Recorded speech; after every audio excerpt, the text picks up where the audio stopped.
আবাস যোজনার টাকা দেয় না, রাস্তার টাকা দেয় না, 100 দিনের কাজের টাকা দেয় না। আমি পরিষ্কার করে আপনাদের বলছি, আমি আপনাদের আবার বলছি যে আগামী দিন আমরা আমাদের রাজ্য সরকার 50 দিনের কাজের গ্যারান্টি দিয়ে কর্মশ্রী প্রকল্প চালু করে দিয়েছে। যারা যারা জব কার্ড হোল্ডার 50 দিনের কাজের গ্যারান্টি আমরাই করব।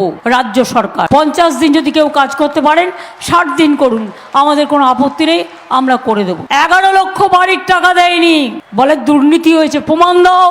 বারবার বলেছি, বাংলা, বিহার, মহারাষ্ট্র আর উত্তরপ্রদেশের 4টে লিস্ট বের করো, বের করে দেখাও উত্তরপ্রদেশে কত দুর্নীতি হয়েছে, বিহারে কত দুর্নীতি হয়েছে, মহারাষ্ট্রে কত মহা দুর্নীতি হয়েছে, আর বাংলায় দুর্নীতি হয়নি।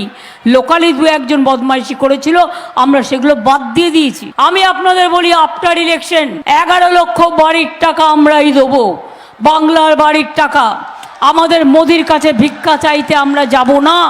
রাস্তাঘাট আস্তে আস্তে আমরাই করব। বালুরঘাট এয়ারपोर्ट ममता दी ने नहीं किया, बोल तो आप कर रहे हैं।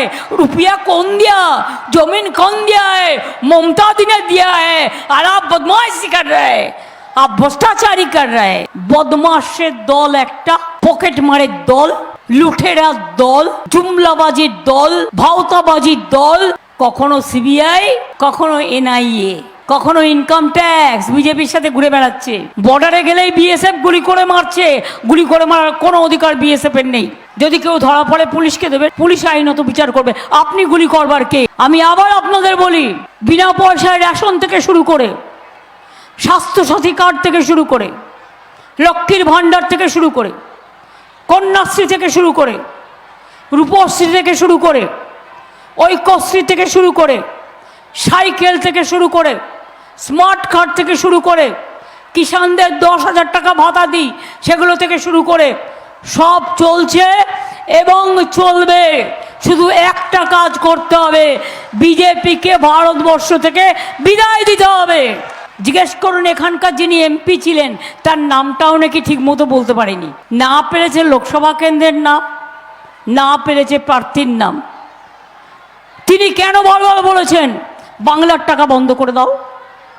বিজেপি পার্টি বারবার কেন বলেছে বাংলার টাকা বন্ধ করে দাও, বাংলাকে টাকা দিও না? গরিব মানুষ যখন 100 দিনের টাকা পায়নি, অভিষেকরা গেছিল আন্দোলন করতে, পুলিশ দিয়ে তাদের উপর অত্যাচার করা হয়েছে, টানতে টানতে নিয়ে যাওয়া হয়েছে।